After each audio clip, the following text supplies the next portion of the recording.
Captain Zethkar walked through the busy halls of Nexus Station. The place was always crowded with aliens from every corner of the galaxy. Some were buying weapons, others were selling information, and many were looking for work. The air smelled like fuel and sweat from dozens of different species. Zethkar was a Kitharan, standing 7 feet tall with thick gray skin and 4 arms. His people were known as some of the best fighters in the galaxy. He had been a mercenary for 20 years and had never failed a mission. His reputation was worth more than gold in places like this. He made his way to the communications center on level 12. A message was waiting for him, marked as high priority and encrypted. Zethkar sat down at a private booth and opened the file. The client's face was hidden behind a digital mask and their voice was changed to sound robotic. "Captain Zethkar, we have a job for you," the voice said. "The target is a human military outpost on Kepler 442b. 12 soldiers are guarding. Research data that we need. The payment is 3 times your normal rate." Zethkar leaned back in his chair. 3 times the normal rate meant this job was either very dangerous or very important. He had fought humans before during the border wars 5 years ago. They were tough, but nothing his team couldn't handle with proper planning. "What kind of research data?" he asked into the microphone. "Military technology files. The humans are testing new weapons on that planet. We need those files, and we need the human soldiers eliminated so they cannot report what happened." Zethkar thought about it. A simple smash-and-grab mission against 12 humans did not seem worth triple pay. There had to be something else. How? Many soldiers exactly, and what are their defenses like? The client sent over detailed files. Zethkar studied the information carefully.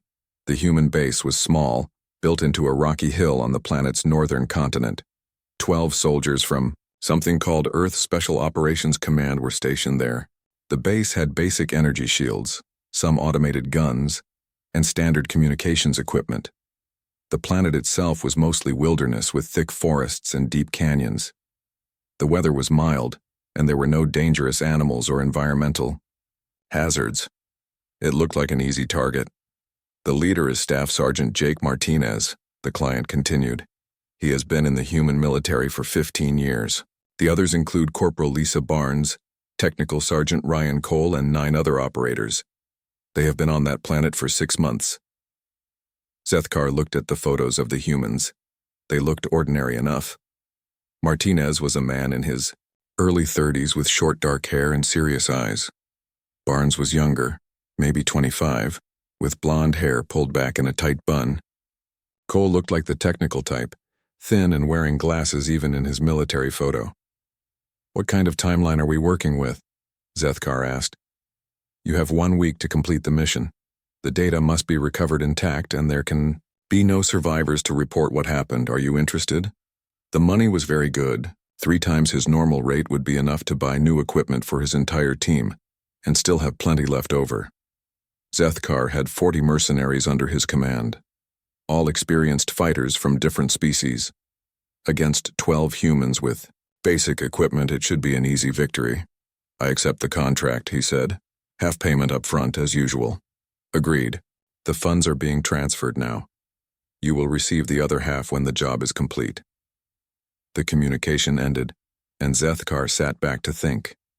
Something still felt wrong about this job, but he could not figure out what it was. Maybe the client was just being extra careful because the data was valuable. He left the booth and went to find his team leaders. Vrex was in the weapons market looking at new explosive devices. The Gorlian was 8 feet tall and covered in thick, brown fur. His people were known for their love of things that went boom. "Vrex, we have a new job," Zethkar said in the Gorlian language. Vrex looked up from a plasma grenade he was examining. "Good. I was getting bored. What are we blowing up this time?" "A human base on Kepler 442b. 12 soldiers, basic defenses. Should be simple." "Humans are tough fighters," Vrex said, putting down the grenade. "I fought them during the Proxima incident. They do not give up easily. 40 of us against 12 of them. The odds are in our favor." Vrex nodded. "When do we leave?" "Tomorrow. Get your equipment ready." Zethkar found Nix in the information market. trading data with a Centauri merchant. She was a shadow-class infiltrator, able to become invisible for short periods and move without making any sound. Her species evolved on a world with very dangerous predators, so they learned to hide very well. "Nix, we have work," he said. She finished her deal with the merchant and turned to face him. Nix was humanoid but much taller and thinner than most species. Her skin was pale blue and her eyes were completely black. "What kind of work?" she asked in her quiet voice. "Infiltration and elimination. Human military base, 12 targets. Humans have good hearing and sharp eyes. They will not be easy to sneak up on. That is why I am paying you extra for this job. Can you handle it?" Nix nodded slowly.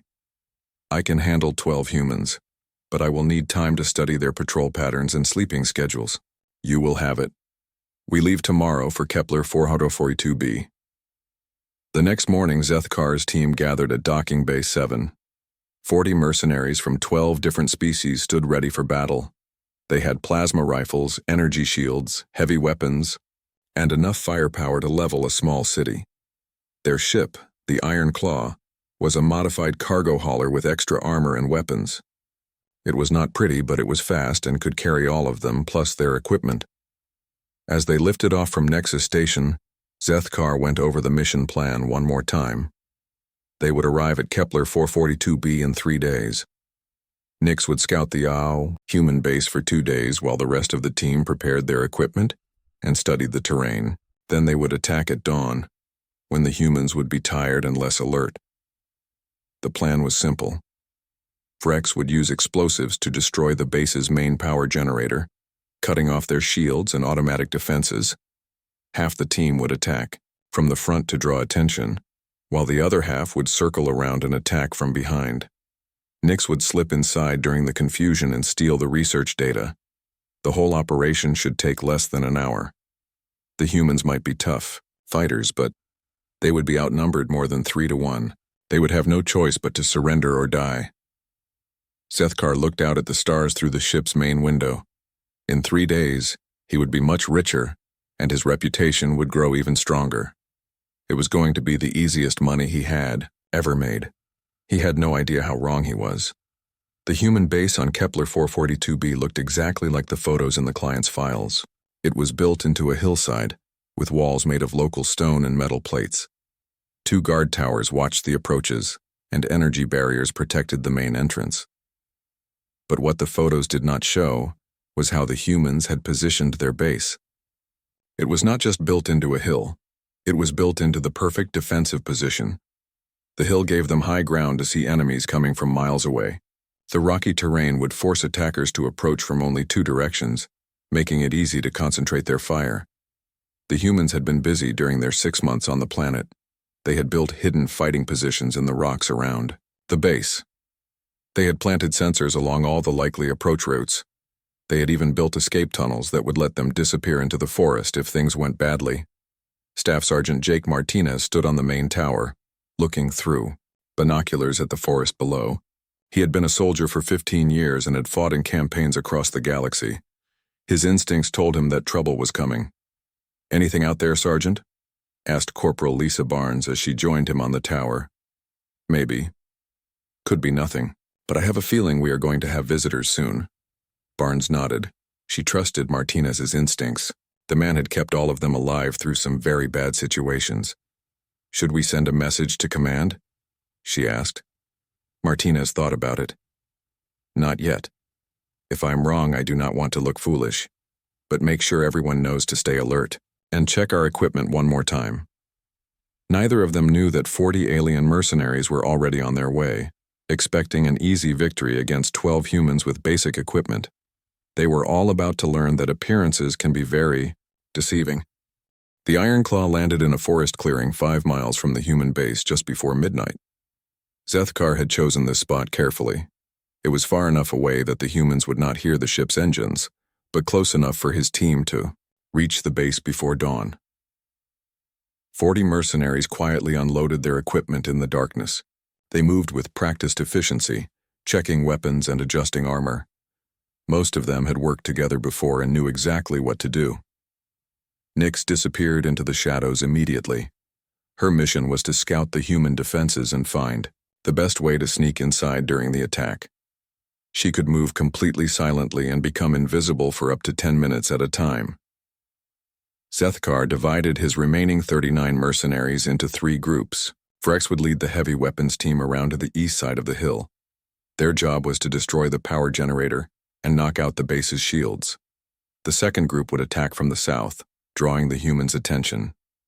Zethkar would lead the third group in a direct assault from the north once the other attacks began. Remember, we want those research files intact, Zethkar told his team leaders. Try not to blow up the entire base. Vrex grinned, showing his sharp teeth. I will only blow up the parts that need blowing up. The mercenaries moved out at 3 in the morning. They had done this kind of operation dozens of times before. Surround the target, attack from multiple directions, overwhelm the defenders with superior numbers and firepower. It was a simple formula that almost always worked. What they did not know was that Sergeant Martinez had been expecting them. The human base had motion sensors hidden throughout the forest. The mercenaries were good at moving quietly, but they could not avoid all the sensors. Martinez watched red dots appear on his tactical display as the alien forces moved into position. Contact, he said quietly into his radio.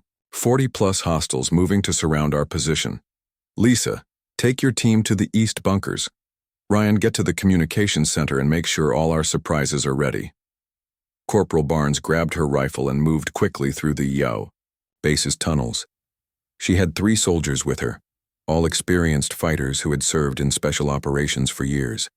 They reached the hidden bunkers on the east side of the hill, just as Vrex's team was setting up their heavy weapons. I count 15 hostiles with plasma cannons and rocket launchers, Barnes whispered into her radio. Big ones too. Looks like Gorlians. Copy that, Martinez replied. Wait for my signal. Technical Sergeant Cole was busy in the communications center, but he was not sending messages. Instead, he was activating the defensive systems that he had spent 6 months building and hiding around the base. The humans had not been idle during their time on Kepler 442b. They had studied every rock, every tree, and every animal trail within 10 miles of their base. They had built hidden weapons caches, concealed fighting positions, and booby traps that would make any attacker's life very difficult. Most importantly, they had prepared for exactly this kind of situation. Special operations soldiers were trained to fight when outnumbered. They knew how to use terrain, surprise, and superior tactics to defeat larger forces. At exactly 4:30 in the morning, Vrex gave the signal to attack. 15 Gorlian mercenaries opened fire on the human base with plasma cannons and rocket launchers. The energy barriers around the base flickered and sparked under the heavy bombardment. Explosions lit up the darkness as the aliens poured devastating firepower into what they thought were the main defensive positions. At the same time, the Southern Attack Group began their assault. 20 mercenaries charged up the hill, firing energy weapons and throwing grenades. They expected to find humans hiding behind sandbags and metal barriers, firing back with primitive kinetic weapons. Instead, they found empty positions. The humans were not where the mercenaries expected them to be. Martinez had pulled all his people back into concealed positions that the aliens could not see from a distance. The sandbags and barriers were just decoys, designed to draw enemy fire away from the real defensive positions. Now, Martinez said, into his radio. The hill exploded into chaos. Hidden weapons that Cole had built into the rocks began firing. What looked like natural stone formations were actually concealed gun positions with overlapping fields of fire. The advancing mercenaries found themselves caught in a crossfire from weapons they could not see. Barnes and her team opened fire from the east bunkers.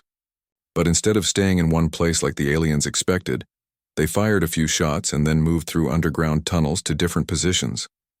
Every time the mercenaries tried to return fire, the humans were already somewhere else. Vrex's heavy weapons team was having their own problems. The power generator they were supposed to destroy was not where the intelligence file said it would be. They were blasting empty buildings while the real generator was hidden deep underground.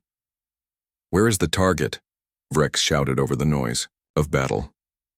One of his soldiers pointed to a small metal shed that looked unimportant. Thermal scans show that building has the highest energy signature. Frex aimed his biggest plasma cannon at the shed and fired.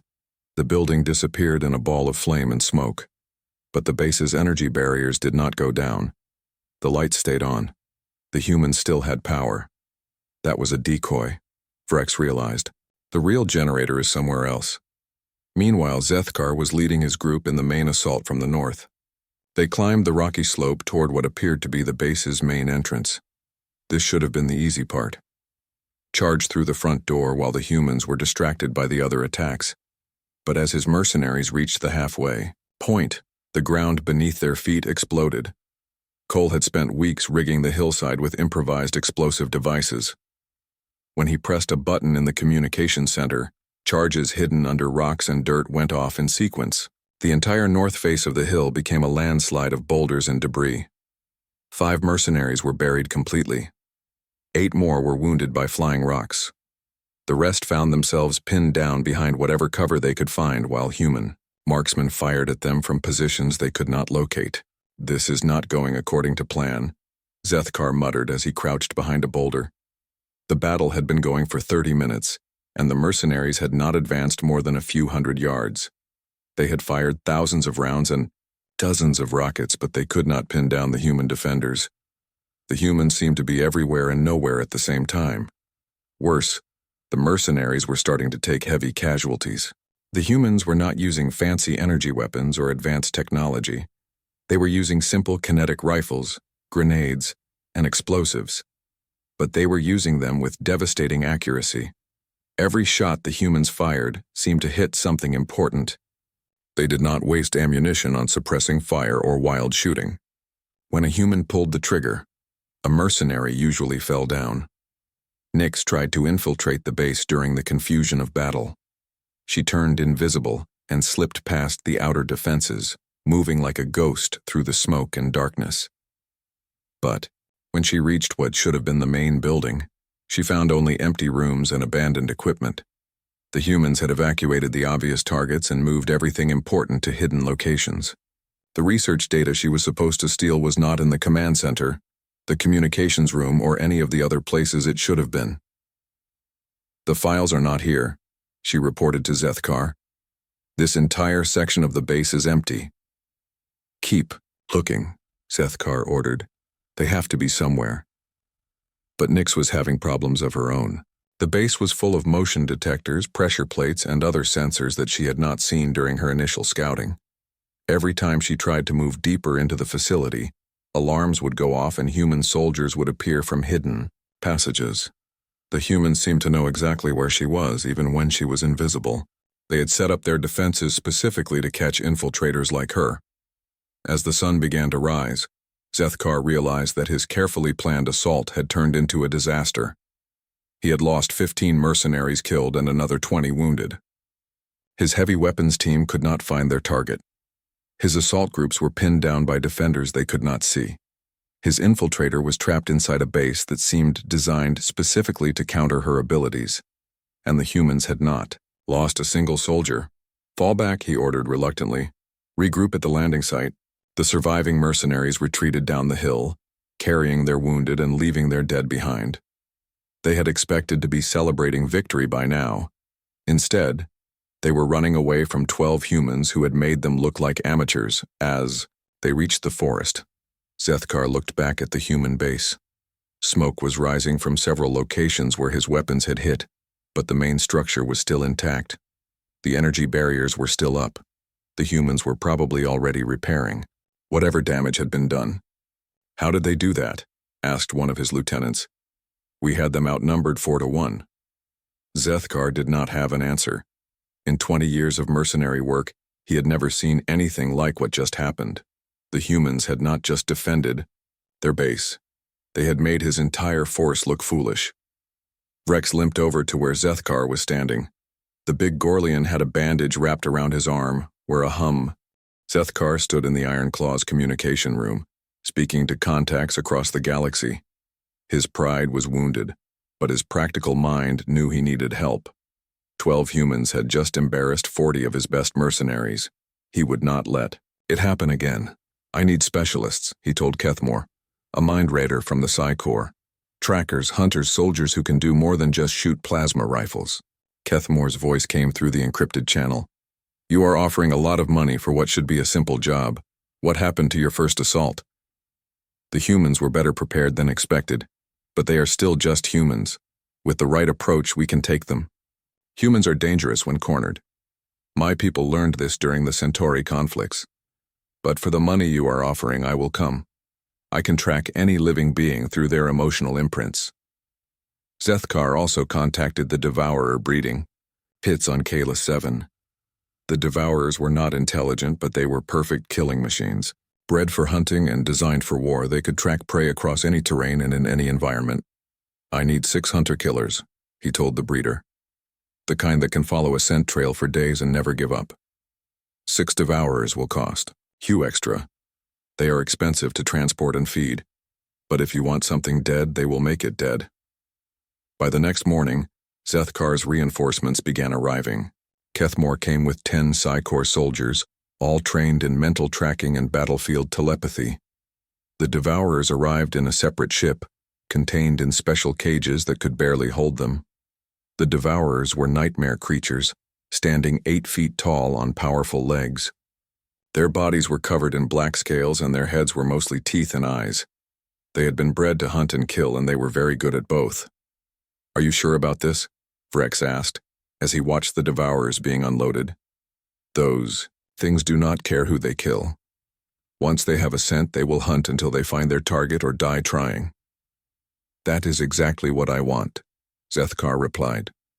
The humans think they are clever, hiding in their holes and moving around like ghosts, but they cannot hide from Devourers. The new plan was different from the first assault. Instead of attacking the base directly, they would hunt the humans across the planet's surface. Kethmore would use his mental abilities to track the humans' emotional patterns. The Devourers would follow their scent trails. The rest of the mercenaries would surround and eliminate the humans when they were found. Humans always run when they are outnumbered, Zethkar explained to his team leaders. We will force them out of their base and hunt them down in the open. Without their prepared defenses, they will be easy targets. But Sergeant Martinez had no intention of running anywhere. They are bringing in more soldiers, he told his team as they gathered in the base's main briefing room. Satellite scans show at least 50 new contacts, plus some kind of alien creatures in transport cages. Corporal Barnes studied the intelligence. Reports. Looks like Psi Corps mind readers and Devourer hunter-killers. They are trying to turn this into a tracking operation. Technical Sergeant Cole was already working on countermeasures. I can build scramblers to confuse the mind readers, and I have some ideas about the Devourers. Martinez nodded. Do it. But we are not leaving this base. Let them come to us. Sir, maybe we should consider calling for backup, suggested Private Danny Murphy, one of the younger soldiers. We are still outnumbered 5-1. Backup is 4 days away, Martinez replied. And this is what we trained for, small unit operations against superior numbers. We hold our ground. The second phase of the battle began 2 days later. Kethmore and his Psi Corps soldiers spread out around the human base, trying to read the emotional patterns of the defenders. The Devourers were released with items of clothing that the mercenaries had found during their first assault, giving the creatures the human scent. But the humans were ready for them. Cole had built electronic scramblers that sent out random mental noise, making it impossible for the mind readers to focus on any specific thoughts or emotions. The devices were hidden all around the base and throughout the surrounding forest. I cannot get a clear reading, Kethmore reported to Zethkar. There is too much interference. The humans have some kind of mental shielding. The Devourers were having their own problems. Cole had spent the past 2 days spreading chemical compounds throughout the forest that would confuse their sense of smell. Ammonia, sulfur, and other strong-smelling substances were hidden in trees and under rocks. The 6 hunter-killers split up and began following different scent trails, but the trails led them in circles, to empty caves, and sometimes to explosive traps that Cole had prepared. One Devourer followed a scent trail for 3 hours before realizing it was tracking a piece of human clothing that had been dragged through the forest by a remote-controlled device. When it finally caught up to the device, the whole thing exploded. Another devourer thought it had found a human hiding in a cave. It charged inside, only to find itself trapped when Cole triggered a rock slide that sealed the entrance. "The humans are playing games with us," Vrex observed as he watched the remaining devourers wandering confused through the forest. "They are not running. They are hunting the hunters." Sethkar was becoming frustrated. This was supposed to be a simple extraction mission. Instead, it had turned into a complex tactical nightmare. Every move his forces made seemed to be anticipated by the humans. "Maybe we should just destroy the entire base with orbital bombardment," suggested one of his lieutenants. "Turn the whole hillside into glass." "No," Sethkar replied. "We need those research files intact, and I want to know how 12 humans are making us look like fools." The hunt continued for 3 more days. Mercenaries spread out across the planet's surface, trying to track down the human soldiers.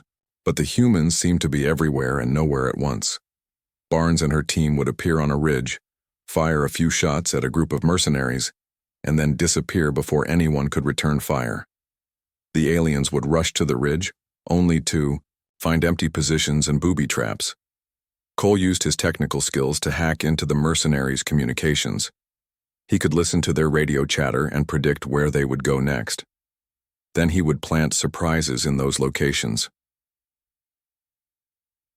Martinez coordinated the entire operation from the base, but he also led patrol missions into the forest. His team would strike at isolated groups of mercenaries, eliminate them quickly, and then vanish back into the wilderness. The humans were not just defending anymore. They were attacking. "We have lost 18 more soldiers," Vrex reported after the 3rd day of hunting. "The humans are picking us off one by one." Kethmore was no longer confident in his abilities. "These humans are different from others I have encountered. Their minds are disciplined, focused. Even when I can read their thoughts, they are thinking about multiple plans at once. I cannot predict what they will do next."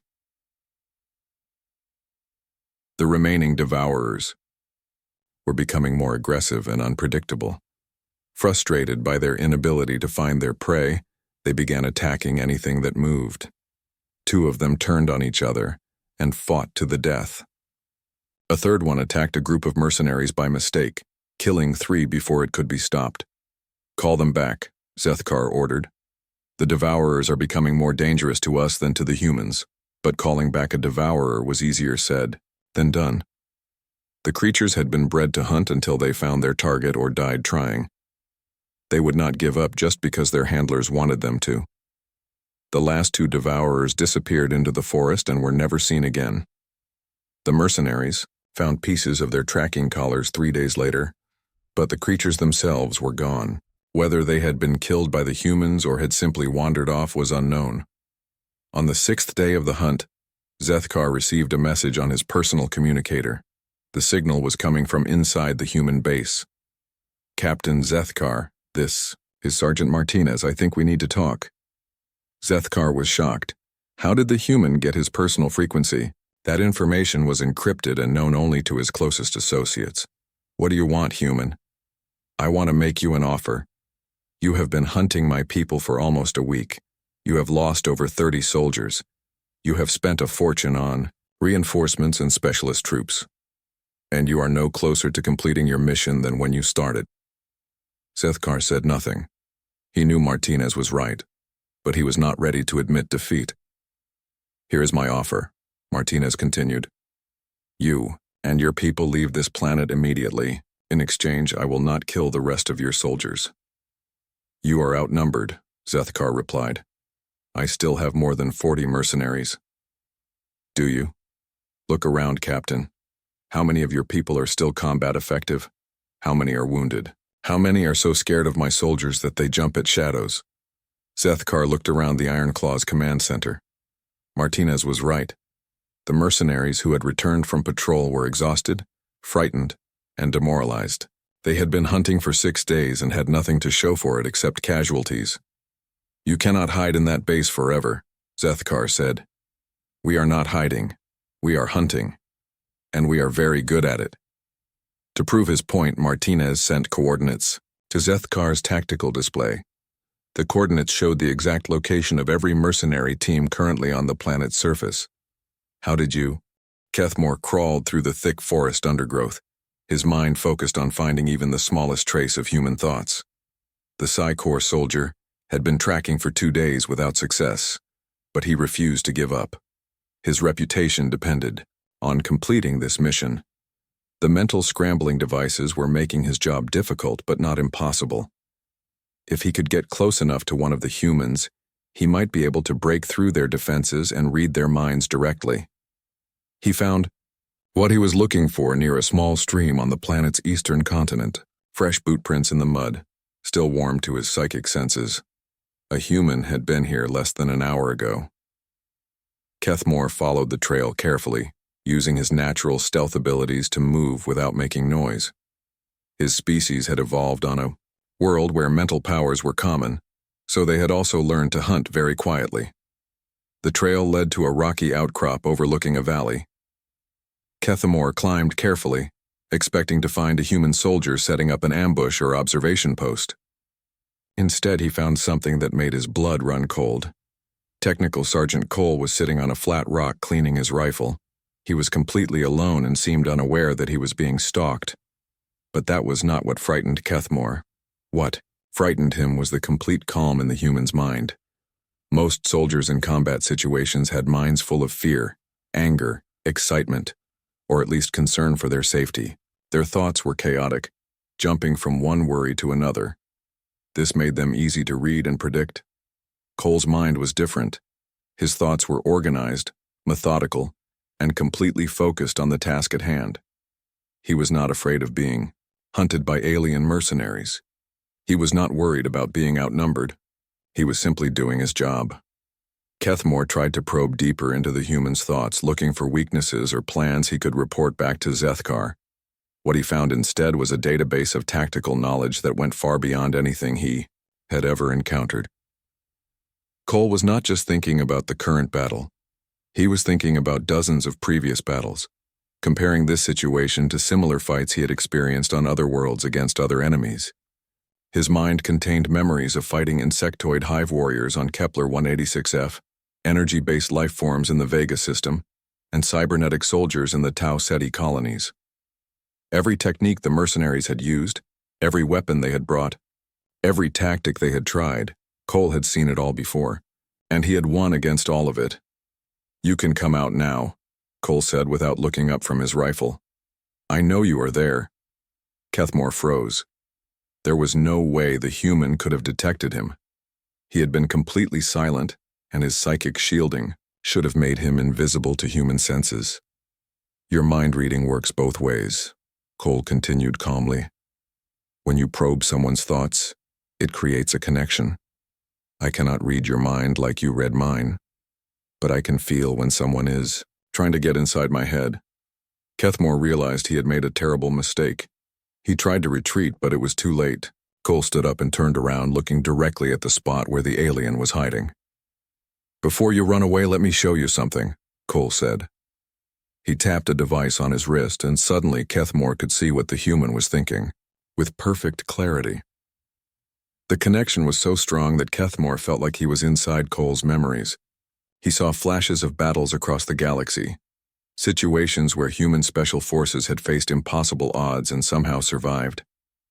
He saw Martinez leading a team of 8 soldiers against 300 rebel fighters on Proxima Centauri. The humans had been surrounded and cut off from support for 6 days. They should have died or surrendered. Instead, they had eliminated the entire rebel force and completed their mission. He saw Barnes fighting cybernetic assassins in the underground cities of Europa. The machines had been faster, stronger, and better armed than any human. But Barnes and her team had used the city's own infrastructure against the assassins, turning their technological advantages into weaknesses. He saw Cole himself defending a research station against a swarm of hive-mind creatures that could regenerate from almost any injury. The aliens had numbered in the thousands and could coordinate their attacks perfectly. Cole had defeated them by introducing a computer virus into their shared consciousness, turning their greatest strength into a fatal weakness. But most disturbing of all were the emotions that came with these memories. The humans were not just skilled fighters who happened to win against superior odds. They enjoyed the challenge. They were excited by situations that would terrify most other species. Human special forces did not just accept difficult missions. They sought them out. They volunteered for assignments that other soldiers would refuse. They trained constantly for scenarios that most military planners considered impossible. "You want to know why your people are losing?" Cole asked, his thoughts flowing directly into Kethmore's mind. "It is not because we have better weapons or more soldiers. It is because this is what we live for." Kethmore tried to break the mental connection, but Cole's thoughts kept flooding into his consciousness. He saw training exercises where human soldiers practiced fighting while outnumbered 10-1. He saw competitions where teams tried to complete impossible missions with inadequate equipment just to prove it could be done. Most alien militaries trained their soldiers to follow orders, use their equipment properly, and work as part of a larger force. Human special forces trained their soldiers to think like generals, fight like demons, and never accept defeat no matter how hopeless the situation appeared. "Your captain thinks he is fighting 12 soldiers," Cole continued. "But he is really fighting 12 people who have spent their entire lives preparing for exactly this kind of fight. We have trained for this scenario hundreds of times. We have studied every mistake that previous soldiers made in similar situations. We have learned from every defeat and every victory in human military history." The mental connection finally broke, leaving Kethmore gasping and disoriented. He stumbled backward, trying to process what he had just experienced. "Go back to your captain," Cole said, returning to cleaning his rifle. "Tell him what you learned here. Tell him that he is not fighting humans. He is fighting an idea that has been refined and perfected over thousands of years of warfare." Kethmore ran. He crashed through the forest, no longer caring about stealth or silence. He had to get back to the Iron Claw and warn Zethkar about what they were really facing. When he reached the mercenary camp, he found Zethkar planning another assault with his remaining team leaders. "Report," Zethkar ordered. "Did you find the human's weakness?" Kethmore struggled to find the right words. "Captain, we need to leave this planet immediately." "What did you discover?" "The humans are not just following orders or defending their base. They are not fighting for money or territory or any rational reason. They are fighting because this is what they were created to do." Zethkar stared at his psychic tracker. "Explain." "Human special forces are not normal soldiers. They are a specialized evolution of their species, selected and trained specifically for situations like this. They do not fear death. They do not worry about being outnumbered. They see impossible odds as an interesting challenge." Vrex laughed nervously. "That is ridiculous. No species evolved specifically for warfare." "Humans did," Kethmore replied. "Their entire history is warfare. They have been fighting each other for thousands of years, constantly developing new ways to kill and survive. Their special forces represent the absolute peak of that evolution." He described what he had seen in Cole's memories, battles where humans had defeated enemies that should have been impossible to beat, missions that had been completed despite having no logical chance of success, soldiers who had won fights that existed only to prove that they could be won. "They have fought every kind of enemy imaginable," Kethmore continued. "Hive minds, machine intelligences, energy beings, psychic entities, cybernetic organisms, genetic experiments, and dozens of other threats. Every technique we use they have seen before. Every weapon we carry, they know how to counter. Every tactic we employ, they have already prepared a response for." Nyx appeared out of the shadows, her infiltration mission finally complete, but instead of looking satisfied, she appeared shaken and confused. "Did you find the research data?" Zethkar asked. "There is no research data," Nyx replied quietly. "What do you mean?" "I searched the entire base. Every computer, every storage device, every hidden compartment. There are no weapons research files. There is no advanced technology. There is nothing here except basic military equipment and personal belongings." Zethkar felt something cold settle in his stomach. "That is impossible," The client specifically said they were guarding military research data. The only files I found were training records, mission reports, and tactical manuals. Nothing that would be worth hiring a mercenary company to steal. Rex looked confused. Then why are we here? What is this mission really about? Nix pulled out a small data pad she had taken from the human base. I found this in their communications center. It contains messages between their command structure and various intelligence agencies. She activated the device, and a holographic display showed a series of text messages. Mission parameters confirmed. 12-person team deployed to Kepler 442b for extended field evaluation. The white flag that Zethkar raised over his landing site was made from a torn piece of ship fabric. It felt strange to surrender after 20 years of never losing a battle, but he knew when he was beaten. This is Sergeant Martinez. I see your signal, Captain. Are you requesting a ceasefire? Zethkar spoke into his communicator with as much dignity as he could manage. I am requesting terms for the surrender of my remaining forces. Understood. Meet me at the neutral ground between your position and our base. Come alone and unarmed, you have my word that you will not be harmed.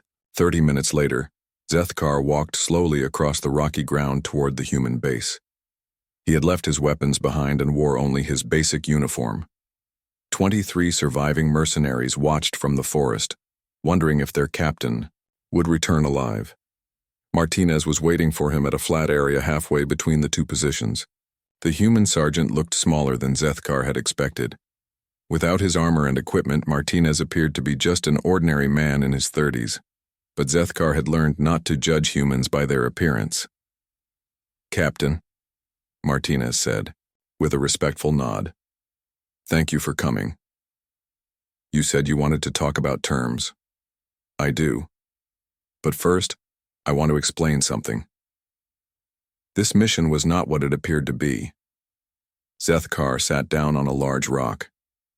His body ached from days of fighting and he felt older than his years. We know. Your infiltrator found the real mission files. We were test subjects, not hired soldiers. Martinez sat down across from him. That is correct. But you should also know that you and your people performed better than expected. Our intelligence analysts thought this exercise would be over in 2 days. 2 days? Most mercenary forces break and run when they take heavy casualties without achieving their objectives. You kept fighting for almost 2 weeks. That shows real courage. Zethkar laughed bitterly. Courage? We lost 37 soldiers to 12 humans who were treating the whole thing like a training exercise. Yes, but you adapted your tactics when the first assault failed. You brought in specialists when standard approaches did not work. You kept trying new strategies even when everything seemed hopeless. That is the mark of a professional military leader. Martinez pulled out a small device and showed Zethkar a holographic display. These are the combat statistics from our engagement. Your forces performed in the top 15% of all alien military units we have faced. How many alien military units have you faced? In the past 5 years? 43 different species, ranging from hive minds to machine intelligences to energy-based life forms. Human special forces are deployed wherever our regular military cannot handle the situation. Zethkar studied the display. The numbers showed kill ratios, tactical efficiency ratings, and adaptation speeds for dozens of different alien forces. His mercenaries had indeed performed better than most, but they were still far below human capabilities. Why are you showing me this? He asked. Because I want you to understand something important. You did not lose because you are bad soldiers. You lost because this is what we do. Human special forces exist specifically to fight battles that cannot be won by normal means. Martinez changed the display to show human military history. For thousands of years, humans fought each other in wars that covered entire continents. We developed tactics for every possible situation: desert warfare, jungle fighting, urban combat, mountain operations, underwater battles, zero-gravity engagements, and dozens of other environments. The display showed battles from across human history, ancient armies using primitive weapons, modern soldiers with advanced technology, and everything in between. Other species fight wars to gain territory or resources. Humans fight wars to prove that wars can be won. We have turned warfare into an art form. and Special Operations Forces are our masterpiece. Zethkar watched the images of human battles. Your species is insane. Maybe. But that insanity is also our greatest strength. When other species encounter a problem they cannot solve, they find ways to avoid it. When humans encounter a problem we cannot solve, we find ways to make it solvable. Martinez stood up and extended his hand to Zethkar. Here are my terms for your surrender. You and your surviving soldiers will be given safe passage off this planet. Your wounded will receive medical treatment. Your equipment will be returned, except for any items we need for intelligence analysis. Zethkar shook the human's hand, surprised by the strength of his grip. What do you want in return? I want you to spread the word through mercenary networks. Tell other captains what happened. Here, explain why jobs targeting human special forces are not profitable ventures. You want me to advertise your capabilities? Exactly. Every mercenary company that avoids fighting humans because of your story is one less battle we have to fight. Prevention is more efficient than victory. Martinez activated another holographic display. This is the real reason for this exercise. Human intelligence has identified 17 different mercenary organizations that have accepted contracts targeting our military assets in the past year. Most of them are operating with outdated information about human capabilities. The display showed a star map with dozens of red markers indicating mercenary bases and known operation areas. Word travels fast in your community. Within 6 months, every major mercenary leader in the galaxy will know about what happened here. They will know that 12 human soldiers defeated 40 experienced alien fighters without losing a single person. Zethkar understood. You are using us as a deterrent. The most effective weapon is the one you never have to use. If mercenary companies stop accepting anti-human contracts, we can focus our attention on more important threats. What about the client who hired us? They will want to know why the mission failed. Martinez smiled. The client will be very satisfied with the results. They have gathered extensive data on how alien mercenaries operate, what tactics they use, and how they respond to different defensive strategies. This information will help us prepare for future conflicts. So everyone gets what they want except us. You get something valuable too, Captain. You get to live. You get to go home and continue your career with a better understanding of which fights are worth taking. Martinez handed Zethkar a data chip. This contains detailed analysis of, your tactical performance during this engagement. Study it carefully. You will be a better military commander because of what you learned here. 2 hours later, Zethkar watched his surviving mercenaries board the Iron Claw. They moved slowly, like soldiers returning from a defeat that should never have happened. Many of them kept looking back at the human base, still not quite believing what they had experienced. Rex approached as the ship prepared for departure. Captain, what do we tell people when they ask about this mission? Zethkar thought about it. We tell them the truth.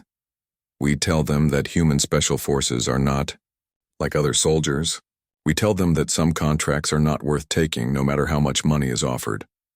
And if they do not believe us, then they will learn the same lesson we did. The Iron Claw lifted off from Kepler 442b and jumped to hyperspace. Behind them, 12 human soldiers returned to their normal duties, already preparing for whatever challenge would come next. 3 weeks later, Zethkar was back on Nexus Station. Word of his defeat had spread quickly through the mercenary networks, just as Martinez had predicted. Some captains dismissed the story as exaggeration or excuse-making. Others listened more carefully. 40 soldiers against 12 humans. And, you lost? Asked Captain Vorth, a Centauri mercenary leader. That is impossible. I thought so too, Zethkar replied. But impossible is what human special forces specialize in. He was sitting in the same bar where he had accepted the original contract. The place was crowded with mercenaries looking for work, but fewer of them were interested in jobs involving human targets. The money was good, though, Vorth continued. Triple rates for what should have been a simple extraction. The money means nothing if you do not live to spend it, and if you do survive, your reputation will be destroyed when word gets out that humans made you look like an amateur. Zethkar ordered another drink and continued his story. He told Vorth about the failed assault, the hunter-killers that disappeared, in the forest, the mind reader who was traumatized by what he found in human thoughts, and the final revelation that the entire mission had been a setup. They were studying us, he concluded, learning our tactics, testing our equipment, measuring our capabilities. We thought we were hunters, but we were actually specimens in their laboratory. Vorth was quiet for a long time. What do you recommend? Avoid human military targets completely. Their regular forces are dangerous enough. Their special operations soldiers are something else entirely. But the money is not worth your life or your reputation. Trust me on this. As the days passed, Zethkar told his story to dozens of other mercenary captains. Some believed him immediately, others required more convincing. But gradually, the word spread through the entire mercenary community. Human special forces were not normal soldiers. They were apex predators who had turned warfare into a science. Fighting them was not just dangerous, it was unprofitable. Within 6 months, the number of mercenary contracts targeting human military assets had dropped to almost zero. The few companies that still